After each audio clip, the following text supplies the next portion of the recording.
Hey guys, glad you could join me today. I'm just taking a look at the world here and thinking of all the fabulous adventures out there, places to see, places to go, all different things that we can do. I love to look at there because I can think of where would I like to go. And if I want to learn about that place, what can I do?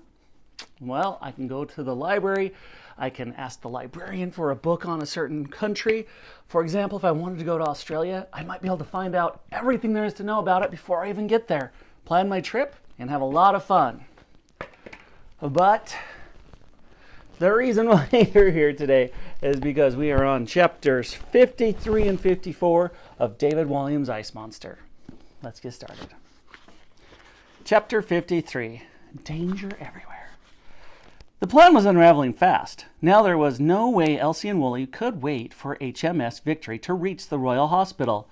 Danger was everywhere. They had to keep moving. The pair fled through the doors, past the columns and the statue of the hospital's most loved founder, Charles II, and across the lawn that led down the Thames. The river was frozen over. Would the ice take the weight of a 2-ton mammoth? With police chasing them across the snow with rifles, there was only one way to find out. Bang, bang, bang! Shots rang out. Birds in the trees took to the sky in fear. Elsie ducked her head and dug her heels into the animal's sides to make her gallop faster. Hurroo! Wooly charged across the snow and leaped off the riverbanks, landing hard on the ice. Fortunately, the ice didn't crack, but it was slippery.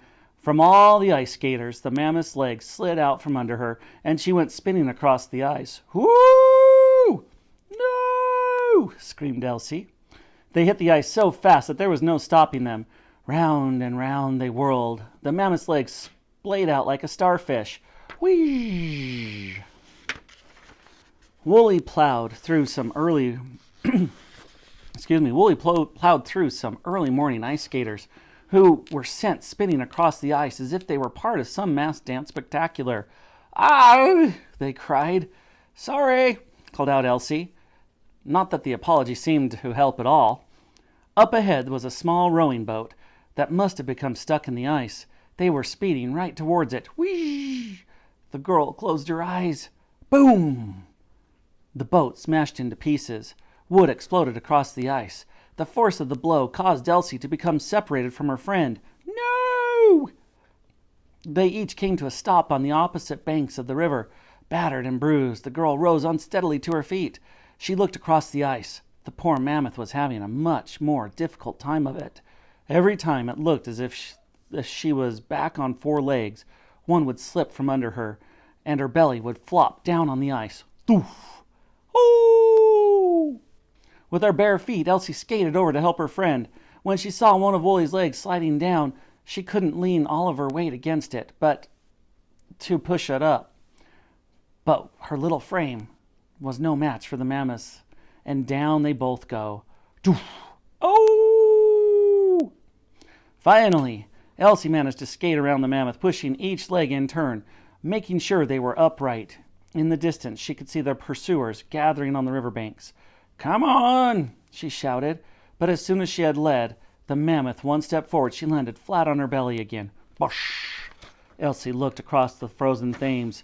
There were planks of wood from the boat they had destroyed, scattered across the ice. These planks were long and thin, and looked like things that she'd seen posh folk attach to the bottoms of their shoes to race down a snow-topped Primrose Hill last winter. Skis! As fast as she could, Elsie skated over to them. She picked up 2 of the planks and the length of the rope that must have been lying in the rowing boat before skating back to her friend. Elsie laid them down in front of the mammoth. Then she skated round the back, encouraging Wooly by pushing up her bottom. Whoo! An exhausted Wooly soon got the message and stepped forward onto the skis. In the distance, Barker and his men took the ice, closely followed by Matrone and the military policeman. As quickly as she could, Elsie picked up the rope and held it out in front of the mammoth's mouth.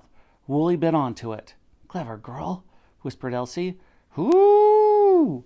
With all of her might, Elsie pulled on the rope, and the mammoth inched forward. Darn, this was not going to work. Darn and blast. Elsie tried again, and really yanked this time. This created some momentum. Soon the impossible was happening. A real-life mammoth was skiing across the frozen Thames River. Whoosh, whoosh, whoosh, went the skis on the ice. Whoo! Called out Wooly joyfully, loving the feeling of speed, her fur blowing in the cold breeze. They passed by a man roasting chestnuts in the snow. "Lovely morning," remarked Elsie as they slid by. Even the orphans back at Wormley Hall wouldn't believe this. The man stared open-mouthed in shock as the prehistoric animal let out another excited whoo! HMS Victory. Chapter 54. Ahead in the distance, emerging out of the fog like a ghost ship, was HMS Victory, the 3 masts reaching up to the sky, the tall, square stern with dozens of windows, a magnificent crest at the top. At the bottom, written in big, proud strokes, were the letters VICTORY. Elsie couldn't read, but she knew what they spelled. HMS Victory was the most famous ship in all the kingdom, if not the entire world. As she and Wooly skied nearer, she could see the admiral and his men hoisting the topsail. Closer still, she could make out Dottie, Titch, and their team loading boxes on the ship. The girl couldn't help but smile. They were going to make it. Rat-tat-tat-tat-tat.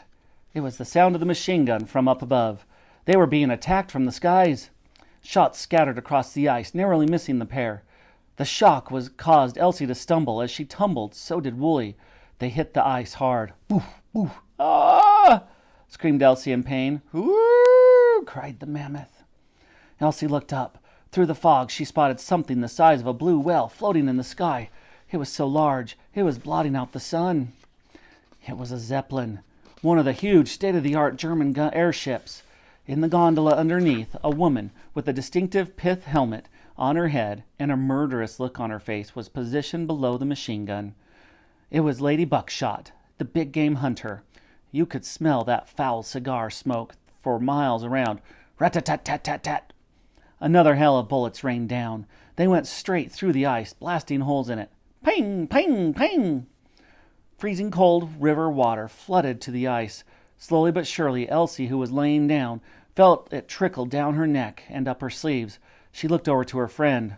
Wooly was sinking, and fast. Whoo! Rat-tat-tat-tat-tat.